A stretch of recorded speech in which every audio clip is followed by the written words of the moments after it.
Hello दोस्तों, स्वागत है आपका अपने चैनल तैयारी जीत में। आज हम देखने वाले हैं कक्षा 8वीं के विषय सामाजिक विज्ञान हिंदी मीडियम का सेकंड पार्ट। यहाँ पर पहला पार्ट यदि आपने नहीं देखा है तो इस वीडियो के लास्ट में आपको मिल जाएगा। ये हमारा अर्धवार्षिक मूल्यांकन प्रश्न पत्र 2022-23 है जो कक्षा 8वीं का आपका होने वाला है। तो उसका हम सेकंड पार्ट देखने वाले हैं। इसमें आपको यहाँ पर समय अवधि आपको पता ही होगी 3 घंटे की मिलेगी। क्वेश्चन आपके यहाँ पर 22 आने वाले हैं और यहाँ पर 50 नंबर का पूर्णांक होने वाला है। यदि आप ये पेपर देख के जाते हैं तो आपको 50 में से 50 नंबर मिलेंगे। यहाँ पर 100% एक गारंटी है, अच्छे से याद कर लीजिएगा। तो यहाँ पर हम 1 से लेकर 10 तक के क्वेश्चनों का आंसर देख चुके थे पहले वाले पार्ट में। अब दूसरे वाले पार्ट में हम इससे आगे वाले देखेंगे, तो अच्छे से इनको नोट डाउन कर लीजिएगा और याद कर लीजिएगा। यहाँ पर जो जानकारी आपको भरनी है, तो यहाँ पर देखिए अपना नाम भर लेंगे आप, अपने अच्छे से नाम भर लीजिएगा। यहाँ पर अपने पापा जी का नाम डाल दीजिए। यहाँ पर साला का नाम मतलब स्कूल का नाम लिखेंगे। यहाँ पर ब्लॉक लिख लीजिएगा। ब्लॉक मतलब जो आपके यहाँ पर आता है। यदि आपको ब्लॉक नहीं पता है तो आप अपने टीचर से पूछ सकते हैं स्कूल में। इसके बाद यहाँ पर रोल नंबर जो आपके शिक्षक ने आपको दिया है। यहाँ पर जिला का नाम लिख देंगे जो आपके ज़िला का है। तो हम 1 से 10 तक का देख चुके थे, इसके आगे हम देखेंगे। तो आइए आगे हम स्टार्ट करते हैं। तो अच्छे से आपको याद करते चलना है, साथ में लिख भी लेना है। तो क्वेश्चन नंबर हमारा 11 ये रहा यहाँ से। तो देखिए यहाँ से करना है हमें कंप्लीट क्वेश्चन नंबर 11 से लेकर 20 तक का। तो अच्छे से याद कर लीजिएगा। यहाँ पर लिखा है निर्देश, नीचे दिए गए प्रश्नों के उत्तर दीजिए या लिखिए। तो पहला क्वेश्चन हमारा लिखा है सेल के प्रकार लिखते हुए प्रत्येक का एक एक उदाहरण लिखना है। तो आइए शुरू करते हैं यहाँ पर इनका आंसर। तो ये देखिए यहाँ पर ये दिया गया है। तो यहाँ पर लिखा है सेलों का प्रकार, वही क्वेश्चन है आपका, एक एक उदाहरण देना है। तो यहाँ पर देखेंगे सेल, यहाँ पर ये लिखा है, यहाँ से अच्छे से देख लीजिएगा। तो सेल मुख्यतः 3 प्रकार की होते हैं। सेल कितने प्रकार की होती है? 3 प्रकार की होती हैं। पहला अग्नेय सेल जिसका उदाहरण है ग्रेनाइट, अवसादी सेल जिसका उदाहरण है कोयला, रूपांतरित सेल जिसका उदाहरण है संगमरमर।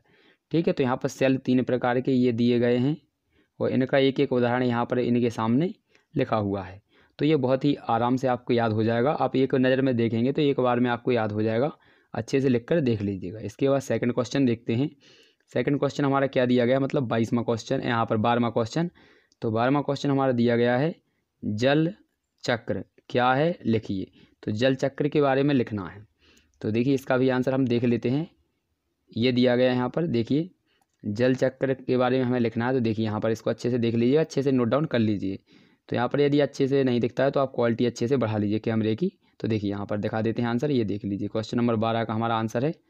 तो यहाँ से देखते हैं क्वेश्चन नंबर 12, जल चक्र पृथ्वी पर उपलब्ध जल के एक रूप से दूसरे रूप में परिवर्तित होने और एक भंडार से दूसरे भंडार या एक स्थान से दूसरे स्थान को गति करने की जो चक्रीय प्रक्रिया है, जिसमें कुल जल की मात्रा का क्षय नहीं होता है। मतलब कि कुल मात्रा में परिवर्तन नहीं होता है, जितना जल होता है उतना ही परिवर्तन होता है। मतलब पानी उतना ही का उतना रहता है, बस रूप में परिवर्तन या स्थान में परिवर्तन हो जाता है। मतलब पृथ्वी पर 71% जल है आपका, तो पानी 71% ही है। पर कहीं पर ये बर्फ़ के रूप में है तो कहीं जल के रूप में है, कहीं समुद्रों में है तो कहीं कुओं में है।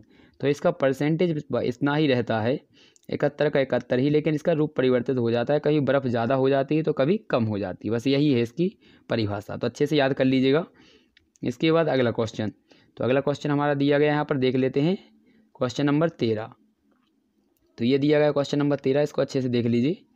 तो क्या दिया गया है, दी गई आकृतियों को सारणी अनुसार पूर्ण करना है। तो देखिए यहाँ पर लिखा है लोइस का मैदान, डेल्टा का मैदान और एक और आपका मैदान होता है। तो यहाँ पर लिखना है, देखिए यहाँ पर लिखा है निक्षेपणकारी शक्ति का नाम लिखना है जिसके द्वारा ये बनते हैं। तो बहुत इजी हैं, आपको 3 यहाँ पर दिए गए, तीनों के नाम याद करने से देख लीजिए। यहाँ पर इसके आंसर यहाँ पर लिख देते हैं, ये देखिए। तो यहाँ पर आंसर अच्छे से देख लीजिएगा इसके। तो ये दिया है क्वेश्चन नंबर हमारा, इसका आंसर देख लीजिए। तो यहाँ पर देख लीजिए ये लिखा है हमारे लुईस का जो मैदान होता है वो किसके द्वारा बनता है। तो यहाँ पर देखेंगे पवन के साथ मिली हुई धूल के कारण। पवन का मतलब होता है हवा, तो हवा के साथ जो धूल मिली होती है, धूल मिलने से जो हमारा जो यहाँ पर मैदान बनता है उसे हम लुईस का मैदान कहते हैं। ये आपका लिखा आएगा लुईस का मैदान, ठीक है। तो यहाँ पर ये लिखा आएगा, नहीं तो आप यहाँ पर अच्छे से याद कर लेंगे। तो ये आपको याद कर लेना है अच्छे से। और यहाँ पर जो डेल्टा होता है वो नदियों द्वारा लाई गई यहाँ पर जो गाद होती है उसके द्वारा बनता है, ठीक है। तो यहाँ पर इसको अच्छे से कर लीजिए। डेल्टा तो आप जानते हैं जो मिट्टी के होते हैं, तो मिट्टी द्वारा यहाँ पर बड़े बड़े पठार होते हैं, नदियाँ निकलती हैं, उसके द्वारा बगल से तो कट जाती है मिट्टी, उसे डेल्टा कहते हैं। इसके बाद अगला देखेंगे, तो अगला हमारा है बालू का यहाँ पर टिब्बा। तो बालू का टिब्बा कैसे बनता है, तो यहाँ पर चट्टानें टूटकर फूटकर, ठीक है, चट्टानें जो होती हैं वो टूट फूट जाती हैं, तो इसके द्वारा हमारा क्या है, बालू का टिब्बा बन जाता है। तो आपको ये याद नहीं करना है, यहाँ पर कोई आपको केवल जो यहाँ पर इस साइड लिखा है लेफ्ट साइड में, उसको याद करना है। तो अच्छे से याद कर लीजिएगा ये कैसे कैसे बनते हैं। क्वेश्चन नंबर अगला देखते हैं 14। तो ये दिया गया है क्वेश्चन नंबर हमारा 14। 8वीं से यहाँ पर लिखा है 8वीं से 18वीं शताब्दी के बीच राजाओं द्वारा किन किन 2 तरह की इमारतों का निर्माण किया गया था, लिखना है। तो देखिए किस प्रकार की इमारतों का निर्माण किया गया, यहाँ पर अच्छे से इनको देख लेते हैं। तो आपको अच्छे से इनको नोट डाउन कर लेना है। 8वीं से 18वीं शताब्दियों के बीच राजाओं तथा उनके अधिकारियों ने 2 तरह की इमारतों का निर्माण किया। तो यहाँ पर लिखेंगे 2 तरह की इमारतों का निर्माण किया। आपको इतनी बड़ी लाइन लिखने की ज़रूरत नहीं है, तो आप यहाँ से लिखेंगे इस समय 2 प्रकार की इमारतों का निर्माण किया गया। पहली कौन सी थी, पहली तरह की इमारतों में सुरक्षित संरक्षित जगहें, पहला हो जाएगा। दूसरे प्रकार की इमारतों में आराम विराम की भव्य जगहें, किले महल एवं मुकबरे थे। मकबरा कैसे कहते हैं, यदि कोई ख़त्म हो जाता है तो ख़त्म होने के बाद उसे दफना दिया जाता है, जो चबूतरा बनता है उसी को हम मकबरा बोलते हैं, ध्यान रखना। तो ये बहुत ही सरल क्वेश्चन है, अच्छे से इसको याद कर लीजिएगा। ये क्वेश्चन का आंसर आप अच्छे से याद हो जाएगा, एक बार अगर लिख के देख लेते हैं। इसके बाद क्वेश्चन नंबर अगला देखते हैं, क्वेश्चन नंबर हमारा 15 है ये। तो 15वें क्वेश्चन का आंसर देख लेते हैं। देखिए यहाँ पर क्या लिखा है, दिल्ली सल्तनत काल की 3 प्रमुख विशेषताएं बतानी है। तो देखिए कौन कौन सी विशेषताएं हैं, दिल्ली सल्तनत की प्रमुख 3 विशेषताएं हैं, यहाँ से लिखना। पहला पॉइंट डालेंगे, इस काल के राजाओं का जो साम्राज्य है पूरे उत्तर भारत तक फैला था, इतना लिखना है, ठीक है। इस समय के जो राजा थे उनका जो राज्य था वो उत्तर भारत तक फैला हुआ था, पहला पॉइंट। दूसरा करेंगे, दिल्ली सल्तनत काल भारतीय इस्लामिक वास्तुकला के उदय का काल था, यानी इस समय ही जो वास्तुकला थी यानी मूर्तियाँ वगैरह बनाने का काम किया गया था इसी समय। कुतुबुद्दीन ऐबक इस काल का पहला सल्तनत बना था, ठीक है। यहाँ पर जो यहाँ सुल्तान था, सुल्तान मतलब पहला राजा कौन था इसका, तो कुतुबुद्दीन ऐबक, अच्छे से लिख लीजिएगा यहाँ पर कुतुबुद्दीन ऐबक को। तो बहुत ही अच्छे से आप याद करेंगे तो बहुत जल्दी आपको ये याद हो जाएंगे। इसके बाद अगला क्वेश्चन देखते हैं, क्वेश्चन नंबर हमारा 16 दिया गया है और 16 के साथ में आपका 17 भी दिया गया है, तो इसको दोनों को देखेंगे। 16वें का लिखा है, जनजातीय समाज के, यहाँ पर लिखा है जीविकोपार्जन के क्या क्या साधन थे, कोई 3 लिखना है।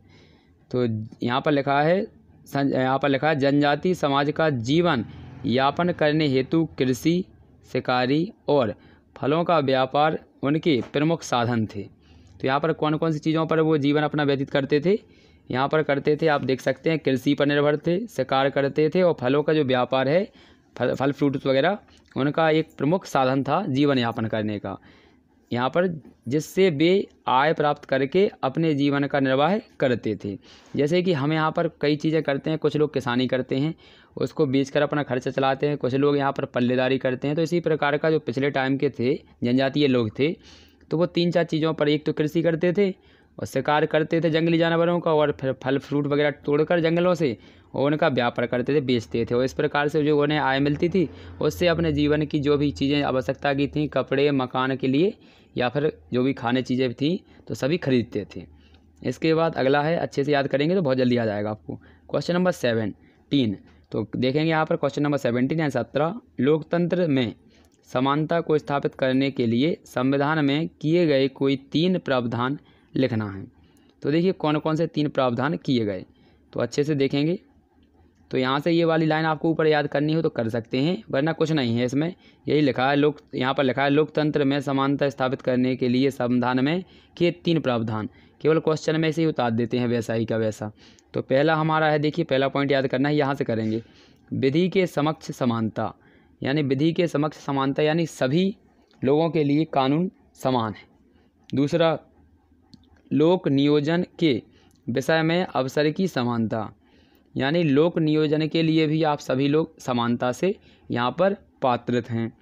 तीसरा पॉइंट देखते हैं यहाँ पर, देखिए ये तीनों एक साथ में लिखी है मैंने यहाँ पर, तो इनको भी देख लीजिए। वो वहाँ पर क्या है 2 लिखे थे। तो यहाँ पर देखिए पहला मैंने पढ़ ही दिया है, विधि के समक्ष समानता का अधिकार सबको। यहाँ पर लिखा है लोक नियोजन के विषय में अवसर की समानता है। लास्ट है आपका तीसरा छुआछूत। यहाँ पर ये नहीं लिखना है आपको, ये मत लिखना, गलती कर सकते हैं आप लिखने में, इसलिए इसे छोड़ देना। छुआछूत का अंतर यहाँ पर किया गया था। पहले आपको पता होगा जो ग्रामीण क्षेत्र था यानी गांव में, तो क्या है कि अगर छोटी कास्ट वाले पानी भरने लेके आते थे कुआं पर, तो उसके लिए पानी भरने के जब दिया जाता था अवसर, जबकि जो बड़े कास्ट वाले थे वो भर लेते थे। जैसे पंडित वगैरह थे तो वो क्या उन्हें अछूत मानते थे, मतलब अगर वो छीन लेते थे तो उसको धोकर फिर दोबारा से उसको पानी भरते थे। तो ये वाली सब चीज़ें संविधान में यहाँ पर अलग कर दी गई हैं। तो ये आपका आंसर हो जाएगा क्वेश्चन नंबर 17। तो हमने यहाँ पर 17 तक का देख लिया है।